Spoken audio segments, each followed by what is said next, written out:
다 같이 찬송가 216장 찬양하심으로 7월 9일 금요일 새벽 기도회를 시작하겠습니다.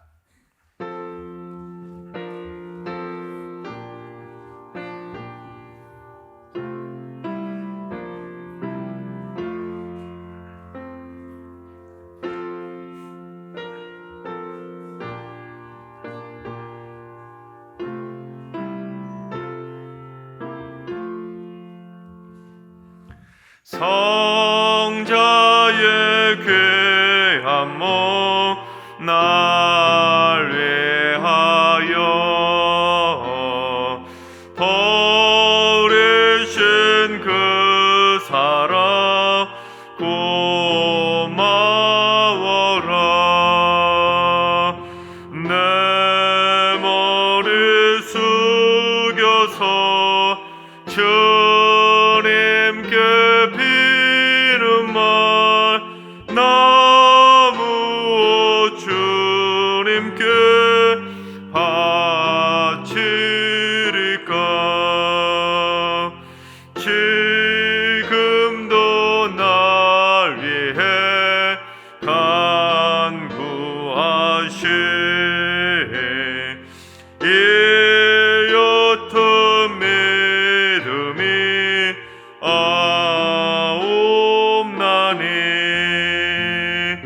주님의 참사랑 고맙고 놀라워 찬송과 기도를 쉬지 않네. 주님의 십자가 나도 지고 신실한 믿음과 마음으로 형제의 사랑과 친절한 위로를 네게 나 베풀게 하옵소서. 만 가지 은혜를 받았으니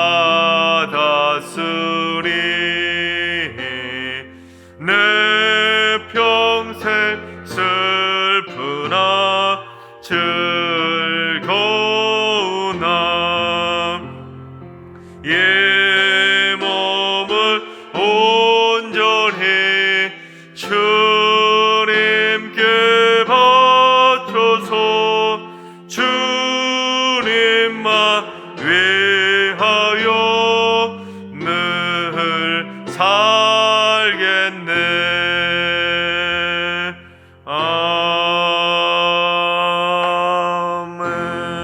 아멘. 이제 다 같이 한 마음 한 뜻으로 기도하며 나아가시겠습니다. 오늘 기도하실 때 주님, 이 땅의 코로나 사태가 델타 변이가 확산하여서 4차 대유행이 시작되려 하고 있습니다. 주여 제발 확산세를 꺾어주시고 백신 보급이 빨리 진행되어 국민들의 집단 면역력이 확고해지게 하여 주옵소서. 또한 안전하고 빨리 보급이 될 수 있도록 국산 백신과 국산 치료제의 개발도 속히 이루어지게 하여 주시옵소서. 코로나 확산을 막아달라고 기도해 주시기 바랍니다. 두 번째는 주님, 승리교회의 영적 대각성의 불길이 타오르게 하여 주시옵소서. 잠자던 영혼이 깨어나게 하시고 회개와 참회의 심령이 회복되게 하여 주시옵소서. 교회를 떠났던 영혼들이 돌아오게 하시고 닫혔던 기도의 문이 다시 열리고 흔들리고 기울어진 믿음의 기둥이 굳건하게 다시 서게 하여 주시옵소서. 이 승리교회의 영적 대각성의 불길이 타오를 수 있도록 기도해 주시기 바랍니다. 세 번째는 주님, 군 복무나 학업, 직장 등으로 타 지역이나 해외에 거주하고 있는 자녀들, 또 우리 사랑하는 가족들을 지켜주셔서 그곳에서도 믿음 생활 잘 하게 하시고 건강을 잃지 않게 하시며 하나님께서 날마다 눈동자처럼 굳건하게 지켜 주시옵소서. 그들로부터 좋은 소식들만 오갈 수 있도록 은혜로 역사하여 주시옵소서. 우리 떨어져 있는 가족들을 위해서 기도해 주시기 바랍니다. 이 시간 세 가지 기도 제목으로 3분 정도 통성으로 기도하시겠습니다. 기도합니다.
좋으신 하나님, 좋으신 하나님, 참 좋으신 나의 하나님, 우리의 기도를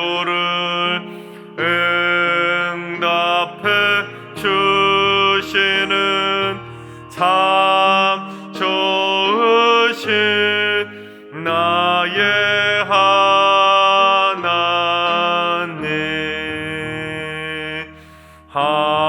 한없는 은혜를 우리에게 주시는 참 좋으신 우리 하나님.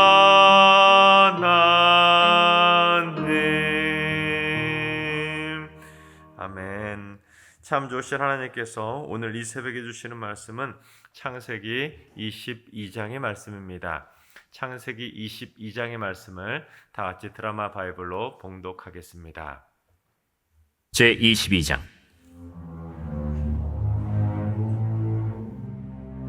그 일 후에 하나님이 아브라함을 시험하시려고 그를 부르시되, 아브라함아, 내가 여기 있나이다. 내 아들 내 사랑하는 독자 이삭을 데리고 모리아 땅으로 가서 내가 내게 일러준 한 산 거기서 그를 번제로 드리라. 아브라함이 아침에 일찍이 일어나 나귀의 안장을 지우고 두 종과 그의 아들 이삭을 데리고 번제에 쓸 나무를 쪼개어 가지고 떠나 하나님이 자기에게 일러주신 곳으로 가더니 제3일에 아브라함이 눈을 들어 그곳을 멀리 바라본지라. 이에 아브라함이 종들에게 이르되, 너희는 나귀와 함께 여기서 기다리라. 내가 아이와 함께 저기 가서 예배하고 우리가 너희에게로 돌아오리라. 아브라함이 이에 번제나무를 가져다가 그의 아들 이삭에게 지우고 자기는 불과 칼을 손에 들고 두 사람이 동행하더니 이삭이 그 아버지 아브라함에게 말하여 이르되, 내 아버지여, 내 아들아, 내가 여기 있노라. 불과 나무는 있거니와 번제할 어린 양은 어디 있나이까? 내 아들아, 번제할 어린 양은 하나님이 자기를 위하여 친히 준비하시리라. 두 사람이 함께 나아가서 하나님이 그에게 일러주신 곳에 이른지라. 이에 아브라함이 그곳에 제단을 쌓고 나무를 버려놓고 그의 아들 이삭을 결박하여 제단 나무 위에 놓고 손을 내밀어 칼을 잡고 그 아들을 잡으려 하니 여호와의 사자가 하늘에서부터 그를 불러 이르시되 아브라함아, 아브라함아, 내가 여기 있나이다. 그 아이에게 내 손을 대지 말라. 그에게 아무 일도 하지 말라. 내가 내 아들, 내 독자까지도 내게 아끼지 아니하였으니 내가 이제야 내가 하나님을 경외하는 줄을 아노라. 아브라함이 눈을 들어 살펴본즉 한 순양이 뒤에 있는데 뿔이 수풀에 걸려 있는지라. 아브라함이 가서 그 순양을 가져다가 아들을 대신하여 번제로 드렸더라. 아브라함이 그 땅 이름을 여호와 이레라 하였으므로 오늘날까지 사람들이 이르기를 여호와의 산에서 준비되리라 하더라. 여호와의 사자가 하늘에서부터 두 번째 아브라함을 불러 여호와께서 이르시기를 내가 나를 가리켜 맹세하노니 내가 이같이 행하여 내 아들, 내 독자도 아끼지 아니하였은즉 내가 내게 큰 복을 주고 내 씨가 크게 번성하여 하늘의 별과 같고 바닷가의 모래와 같게 하리니 내 씨가 그 대적의 성문을 차지하리라. 또 내 씨로 말미암아 천하 만민이 복을 받으리니 이는 내가 나의 말을 준행하였음이니라 하셨다. 이에 아브라함이 그의 종들에게로 돌아가서 함께 떠나 브엘세바에 이르러 거기 거주하였더라. 이 일 후에 어떤 사람이 아브라함에게 알리어 이르기를 밀가가 당신의 형제 나홀에게 자녀를 낳았다 하였더라. 그의 맏아들은 우스요, 우스의 형제는 부스와 아람의 아버지 그무엘과 게셋과 하수와 빌다스와 이들랍과 부두엘이라. 이 8사람은 아브라함의 형제 나홀의 아내 밀가의 소생이며 부두엘은 리브가를 낳았고 나홀의 첩 르우마라 하는 자도 데바와 가함과 다하스와 마가를 낳았더라. 아멘. 할렐루야. 하나님께서 오늘도 새날을 선물로 주셨는데 오늘 하루도 믿음으로 담대하게 승리할 수 있는 축복의 하루가 되시기를 주님의 이름으로 축원합니다. 어제 본문 21장을 보면 아브라함에게 아들 이삭이 태어났는데 이삭이 젖을 떼게 되자 아브라함이 큰 잔치를 베풀어 주었습니다. 근데 그 기쁘고 행복한 잔칫날에 어떤 일이 벌어졌습니까? 이스마엘이 이삭을 놀리는 것입니다. 근데 그걸 누가 또 보았습니까? 마침 또 사라가 그 모습을 본 것입니다. 그래서 속으로 사라가 이렇게 화를 냈을 것입니다. 감히 90세에 낳은 내 금쪽 같은 아들을 놀려? 내가 어떻게 낳은 아들인데? 하면서 소위 눈이 뒤집힐 정도로 화가 난 것입니다. 그래서 남편인 아브람을 설득해서 결국 하갈과 이스마엘을 집에서 쫓아내게 된 것입니다. 여러분 솔직히 90세에 낳은 금이야 오기야 귀하디 귀한 아들을 그렇게 아들이 놀림을 당하니 얼마나 화가 났겠습니까? 화가 날 만도 한 상황 아니겠습니까? 사실 이삭과 이스마엘은 아버지가 동일한 아브람이었기 때문에 배다른 형제였습니다. 하지만 사라에게는 어떻습니까? 이스마엘은 전혀 상관이 없는 솔직히 말하면 남의 아들이나 마찬가지였습니다. 게다가 자기가 아들을 낳지 못할 때 하갈이 어떻게 했습니까? 아들 낳지 못한다고 자기를 멸시하지 않았습니까? 자기를 멸시하던 여자의 아들 이스마엘마저 자기가 90세에 낳은 금쪽 같은 아들을 놀리니 얼마나 또 화가 나고 났겠습니까? 그런데 이제는 사라의 처지가 달라지지 않았습니까? 그때 하갈로부터 멸시를 당할 때는 자기에게 자식이 없을 때였지만 이제는 당당하게 자기도 아들을 낳았기 때문에 그때하고 지금 상황은 완전히 달라진 것입니다. 예전의 사라가 아니라는 것이죠. 그만큼 기쁘고 행복한 일이 넘쳐날 만한 이 사라였는데 갑자기 이스마엘이 이삭을 놀리니 얼마나 화가 났겠습니까? 게다가 아브라함은 또 이삭이 얼마나 귀하게 보였겠습니까? 떡두꺼비 같은 귀하디 귀한 아들을 100세에 낳았으니 얼마나 행복하고 행복했겠습니까? 그렇습니다. 아브라함이 100세, 그리고 사라가 90세에 아들을 낳았으니 그 부부의 행복은 이로 말할 수 없었을 것입니다. 물론 그때 나이하고 지금 나이하고 셈법이 똑같은 것은 아닙니다. 하지만 창세기 18장 11절을 보면 사라의 생리가 끊어졌다고 말하는 것을 볼 수 있고, 또한 아브라함과 사라가 자식 낳는 것을 완전히 포기했다는 것은 무엇을 의미하겠습니까? 적어도 오늘날 나이로 계산해 보더라도 환갑을 넘은 나이에 아들을 낳았다고 말할 수가 있었을 것입니다. 그래서 마치 손주를 본 것이라도 된 것이냐, 그처럼 금이야 오기야 너무나 기쁘고 행복했을 것입니다. 그러니 평소에 손이 큰 것이 바로 아브라함이라고 말하지 않았었습니까? 제가 그처럼 손이 컸던 아브라함이다 보니까 젖을 뗀 기념으로 큰 잔치를 베풀 정도로 귀하게 키운 아들이 바로 이삭이었다는 것입니다. 여러분, 아브라함이 세 사람 대접하겠다고 송아지도 잡고 밀가루 한 푸대를 가지고 떡을 만들 정도였으니 이 큰 잔치를 베푼 날 얼마나 큰 잔치를 벌였을지 여러분 상상이 가지 않습니까? 그래서 성경도 그냥 잔치가 아니라 큰 잔치라고 말한 거 아니겠습니까? 즉 아브라함은 요즘 말로 말하면 딸바보 아빠 저리 가라일 정도로 아들 사랑이 정말로 금쪽 같았다라는 것입니다.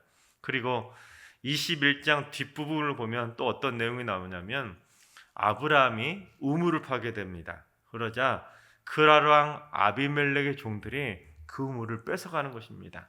그래서 이 아브라함이 어떻게 할까 궁리를 하다가 새끼 암양 7마리를 그 아비멜렉에게 주고는 내가 이 우물은 내가 팠다. 그래서 우물 판 증거로 주고는 브엘세바에 팠던 그 우물을 자기 것으로 확약하게 됩니다. 그러니까 그라랑 아비멜렉과 화평 조약을 맺어서 더 이상 아브라함이 판 우물을 뺏어갈 자가 없도록 화평한 상태를 만들게 되었다는 것입니다.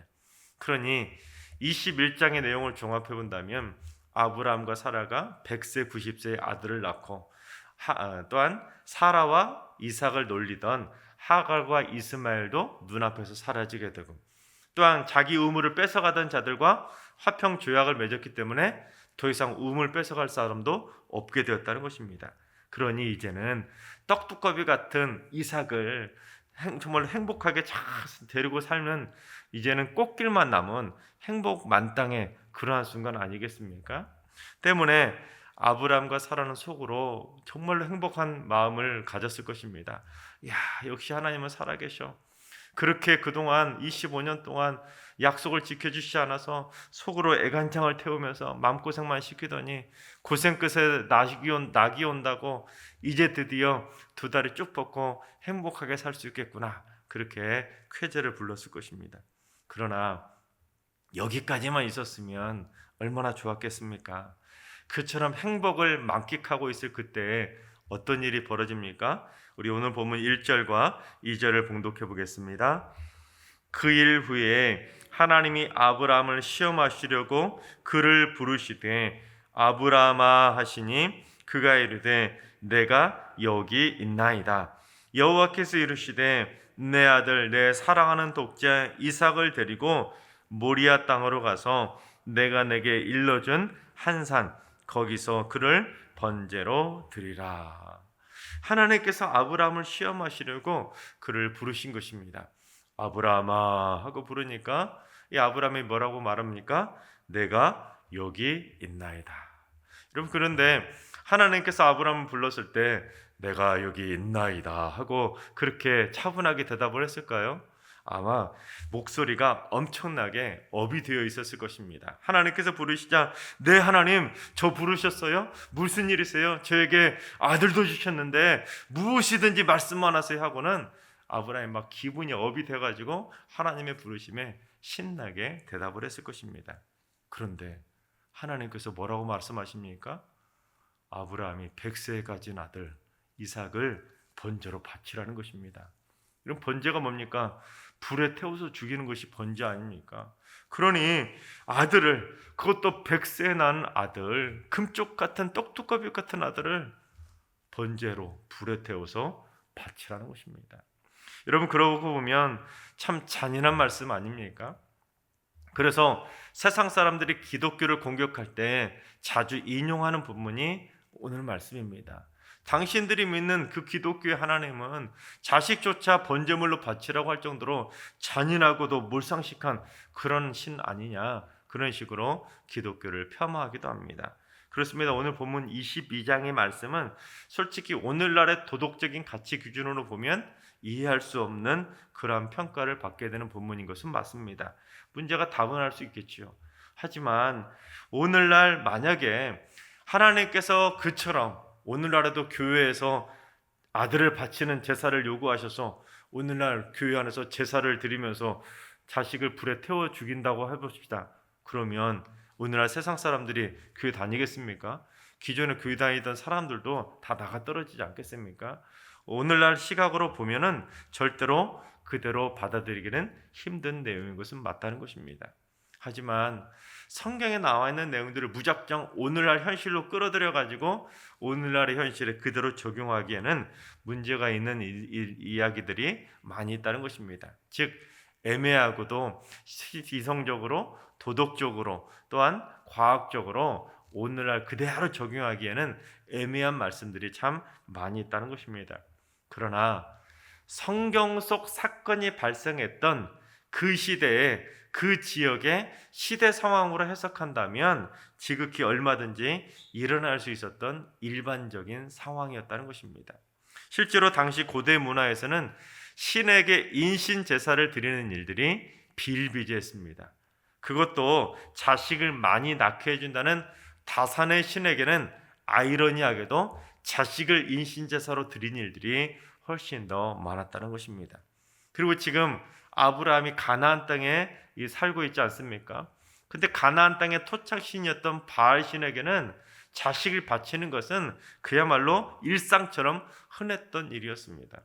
게다가 아브라함이 어디 출신입니까? 그 우상이 판을 치던 갈대아 우르의 출신 아닙니까? 분명히 그 지역에도 인신제사가 있었을 것입니다. 그러니 그처럼 인신제사가 늘 일상화되어 있었던 흔했던 그 당시 고대 문화에서 인신제사가 일반화되어 있었기 때문에 어떻게 보면 아브라함도 거부감 없이 하나님께서 아들을 바치라고 했을 때 자신이 믿는 신이 아들을 바치라고 하니까 정말로 예를 생각해 보세요. 당시에 그렇게 인신제사가 전혀 없었던 한 번도 보지 못했던 일이었다면 아브라함이 펄쩍펄쩍 뛰지 않았겠습니까? 그러나 주위에 많은 사람들이 자신이 믿는 신에게 인신제사를 드리는 일이 일상화되어 있었기 때문에 아브라함도 신이 자기가 믿는 신이 아들을 바치라고 하니 어떻게 하겠습니까? 그것이 일반화된 시대였기 때문에 자신이 믿는 하나님에 대한 믿음의 고백으로 그렇게 하나님에게 이 아들을 바치려고 그 당장에 다음날 아침에 일찍 떠나지 않았겠습니까? 그러나 하나님께서는 아브라함에게 당시 성행하던 인신제사를 요구하신 것이 절대로 아닙니다. 오늘 말씀은 인신제사의 관점으로 해석할 것이 아니라 1절에서 언급되어 있는 것처럼 하나님께서 아브라함의 믿음을 시험하시기 위해서 일종의 가장 어려운 믿음에 대한 시험 문제를 내셨다라고 말씀할 수 있다는 것입니다. 그래서 1차적으로는 하나님께서 아브라함이 얼마나 순종하는지를 테스트하는 것으로 해석할 수 있지만 2차적으로는 오늘 말씀은 하나님께서는 인신 제사를 금하시고 이제부터는 동물 제사와 곡식 제사만 받는다는 것을 상징적으로 암시하고 있다는 것입니다. 그래서 모세는 이 내용을 근거로 해서 이제 레위기 율법을 통해서 그러한 인신 제사를 금한다는 것을 법제화하고 있는데 우리 레위기 20장 2절 말씀을 봉독해 보겠습니다. 너는 이스라엘 자손에게 또 이르라. 그가 이스라엘 자손이든지 이스라엘에 거류하는 거류민이든지 그의 자식을 몰렉에게 주면 반드시 죽이되 그 지방 사람이 돌로 칠 것이요. 여러분, 롯의 후손인 암몬 사람들이 몰렉이라는 신을 섬겼는데 당시 몰렉을 신을 섬기던 사람들은 자식을 제물로 바치는 인신제사가 성행했었다는 것입니다. 그런데 만약에 이스라엘 백성들이 그것을 똑같이 따라해가지고는 자식을 인신제사로 드린다면 돌로 쳐서 죽여야 할 정도로 하나님께서는 인신제사를 철저하게 금한다. 그것을 레위기 율법으로 아예 법지화하고 있었다는 것입니다. 그렇습니다. 하나님께서는 인신제사를 원하신 것이 아니라 철저하게 금하셨다는 것입니다. 그래서 성경을 보면 어느 한 부분만 보면 이해할 수 없는 일들이 일어나는 것처럼 도저히 믿지 못할 신처럼 보여지지만 다른 부분들도 같이 보게 된다면 이해할 수 없는 하나님이 아니라는 것을 바라볼 수 있게 된다는 것입니다. 그래서 아브라함이 이삭을 바치라고 했던 그 테스트를 통과하게 되자 하나님께서 어떻게 해주십니까? 하나님께서 미리 예비하신 순양을 바치도록 함으로써 인신 제사가 아니라 동물 제사로 하나님 앞에 제사를 드리라는 그러한 동물 제사의 모델을 제시해 주셨다는 것입니다. 그러니까 하나님은 인신 제사를 원하시는 몰상식하고 잔인한 하나님이 아니라는 것을 분명히 하고 있다는 것입니다. 따라서 오늘 말씀은 인신 제사처럼 하나님이 잔인하냐 아니냐 그것을 논쟁을 하기 위한 본문이 아니라는 것입니다. 그거에 초점이 맞춰져 있는 것이 아니라 오늘 말씀의 초점은 아브라함이 언제 그러한 시험을 받았느냐, 언제 그 테스트를 받았느냐, 그것에 초점이 맞춰져 있다는 것입니다. 여러분, 아브라함이 그 시험을 언제 받았습니까? 1절 첫 구절을 보시면 그 일 후회라는 단어가 있지 않습니까? 즉 제가 서두에 말씀드렸던 것처럼 아브라함이 100세에 아들을 낳고 또한 자기 아내와 아들을 놀리던 하갈과 이스마엘이 눈앞에서 사라지고 자기가 판 우물을 뺏어가던 그라랑 아비멜렉과의 분쟁도 해결하고 있었던 그 일 후회라는 것입니다. 이 말이 무슨 말입니까? 아브라함이 가장 행복하고 모든 문제가 다 해결되어서 가장 잘 나가던 그 순간에 하나님의 시험, 하나님의 테스트가 임했다라는 것입니다. 성경에는 그처럼 잘 나갈 때 가장 행복한 순간에 시험을 받았던 사람이 또 한 명 있었습니다. 그게 누구입니까? 욥 아닙니까? 욥은 동방에서 가장 부유한 자로 소문이 날 정도로 가장 행복하고 가장 잘 나가던 그 순간에 욥은 하나님이 아니라 마귀로부터 시험을 받았습니다. 가장 행복하고 가장 잘 나갈 때 아브라함은 하나님의 시험을 받았고 또한 욥은 마귀의 시험을 받았다는 것입니다. 그렇다고 무조건 행복하고 잘 나가면 시험을 받는다. 그러니까 행복하고 잘 나갈 때는 행복을 누리지 말고 두려워해야 된다. 언제 시험이 닥칠지 모르고 언제 하나님의 테스트, 마귀의 테스트가 임할지 모르니까 그때마다 주의해야 된다. 그걸 말씀하려고 하는 것이 아니라 다만 우리가 인생을 살아가다가 가장 행복하고 가장 잘 나갈 때는 조심해야 된다는 것입니다. 뭘 조심해야 되냐면 행복에 취해 있다가 하나님을 잊어버릴까 조심해야 된다는 것입니다. 그저 그 순간이 좋아서 정신이 팔려서 그 행복을 막 쫓아가다 보면 하나님의 시험을 받든 마귀의 시험을 받든 100% 그 시험에 낙방할 수밖에 없다는 것입니다. 하나님께서 사랑하시는 여러분, 혹시 지금 행복하십니까? 혹시 지금 문제거리가 없어서 잘 나가고 계십니까? 그렇다면 오히려 더 하나님을 바라볼 수 있길 바랍니다. 세상적인 행복에 취해서 인간적인 행복에 취해서 하나님을 잊어버리는 일이 없기를 바라겠습니다. 그럴수록 더욱더 하나님을 바라보시기 바랍니다. 내가 지금 누리고 있는 이 행복이 세상적인 행복이 아니라 하나님이 주신 행복임을 믿음으로 고백할 수 있길 바랍니다. 그래서 혹시 모를 이러한 시험도 아브라함처럼 잘 통과하고 요처럼 잘 통과해서 그 시험을 통과한 이후에 얻게 되는 더 놀라운 하나님의 축복을 받아 누릴 수 있는 행복한 믿음의 인생들이 다 되시기를 주님의 이름으로 축원합니다. 기도하겠습니다. 인간의 철저한 순종을 기뻐하시는 하나님, 승리교회 성도들이 날마다 순종의 제사를 드리며 살아가게 하여 주시옵소서. 아무리 행복을 누리고 아무리 잘 나간다 할지라도 절대로 하나님을 잊어버리지 않게 하시고 오히려 하나님을 더욱더 사모하는 삶이 되게 하여 주시옵소서. 설령 그 반대로 지금 불행하거나 어려운 삶의 형편이라 할지라도 절대로 하나님을 외면하지 않게 하시고 오히려 하나님의 도우심을 갈망하게 하여 주시옵소서. 그래서 승리의 모든 성도들은 인생의 모든 시험을 다 통과해서 하나님의 기쁨이 되게 하여 주시옵소서. 이제는 우리 주 예수 그리스도의 은혜와 하나님 아버지의 만극하신 사랑하심과 성령님의 충만하신 역사하심과 교통하심이 인생의 시험을 통과하여 하나님을 기쁘시게 하기로 다짐하는 모든 성도들과 가정과 일터와 승리계와 이 나라와 이 민족 위에 이제부터 영원까지 항상 함께 하시기를 간절히 축원하옵나이다. 아멘.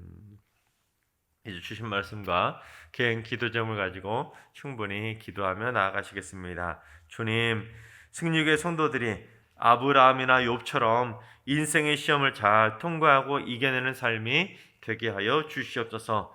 행복의 근원이 하나님임을 굳건하게 믿음으로 고백하게 하시고 날마다 주어지는 삶의 작은 행복 속에서도 하나님의 은혜를 간증할 수 있는 삶이 되게 하여 주시옵소서. 또한 주님, 오늘 하루도 환우들과 연로하신 어르신들, 사랑하는 자녀순들 모두 다 하나님의 은혜의 손길로 어루만져 주셔서 털끝 하나까지도 깨끗하게 소생함을 얻을 수 있는 축복의 날이 되게 하여 주시옵소서. 주님, 새벽 제단을 쌓는 분들이 아브라함과 같은 절대 순종의 삶이 되게 하여 주시옵소서. 새벽마다 드리는 그 기도의 제단이 축복의 모리아산이 되게 하여 주시옵소서. 주님, 이번 한 주간 승육의 모든 성도들과 예배의 자리를 눈동자처럼 지켜주셔서 절대로 코로나에 감염되는 이가 없게 하여 주시옵소서. 어서 빨리 승육의 모든 성도들이 코로나에 대한 면역력이 생기게 하여 주시옵소서. 이번 주일에 모든 성도들이 주일 성수할 때 안전하게 지켜주시고 교회에서 집단 감염이 발생하지 않도록 눈동자처럼 승리기회를 굳건하게 지켜 주시옵소서. 다 같이 한 마음으로 기도하며 나아가시겠습니다. 기도합니다.